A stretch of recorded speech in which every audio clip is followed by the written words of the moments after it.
a chilling discovery. The empty house on Delmar Street, the once lively home, now stood silent, a stark contrast to the vibrant memories it held. The phone lay on the floor, its receiver off the hook. An unsettling silence hung in the air, as if the house itself was holding its breath, waiting for something to happen. Stepping inside, Jancy sensed something was terribly wrong. The house, usually filled with laughter and chatter, was eerily still.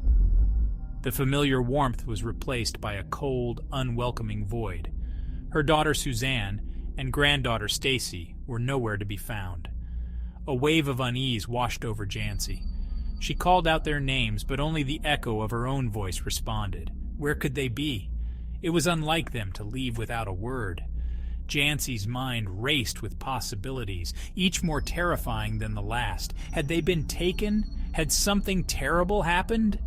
As she walked through the house, the silence seemed to amplify her growing fear.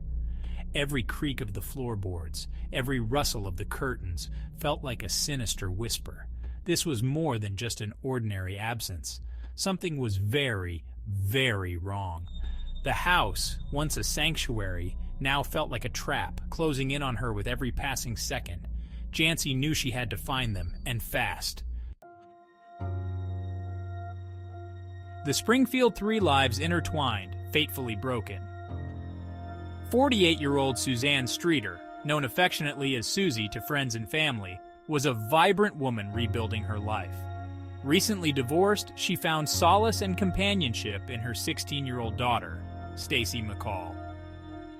Stacy, a spirited and popular teenager, was on the cusp of adulthood, her future brimming with possibilities.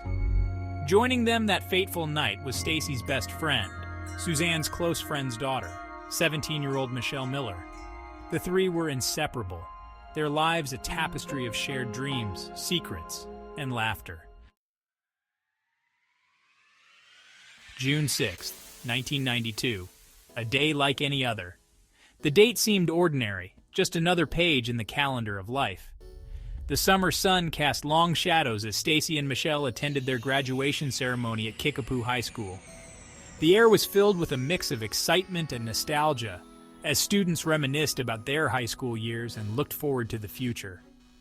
It was a day of celebration, marking the end of one chapter and the exciting beginning of another.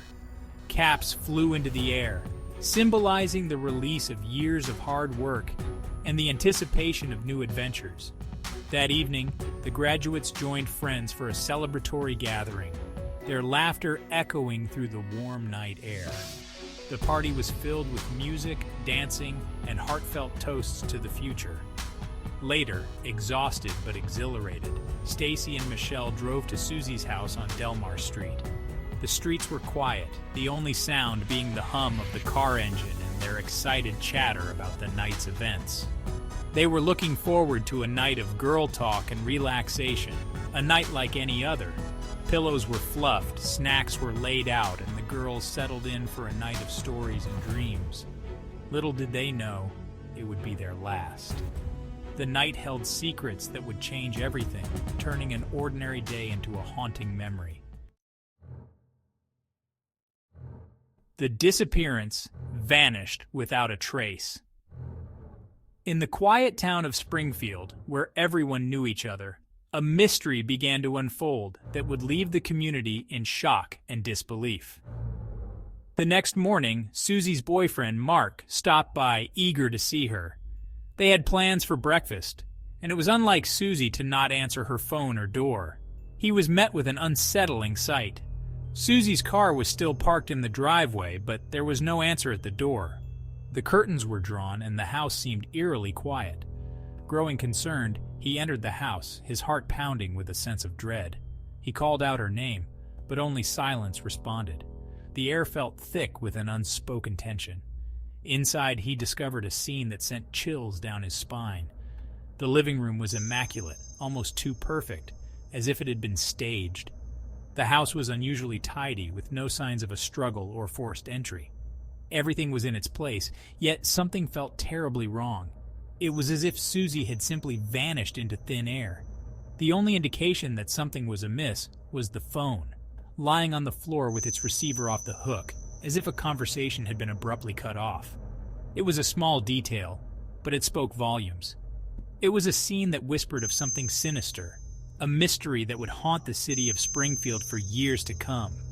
The unanswered questions and the eerie silence would linger, casting a shadow over the town and its residents, who would forever wonder what really happened to Suzie that fateful night.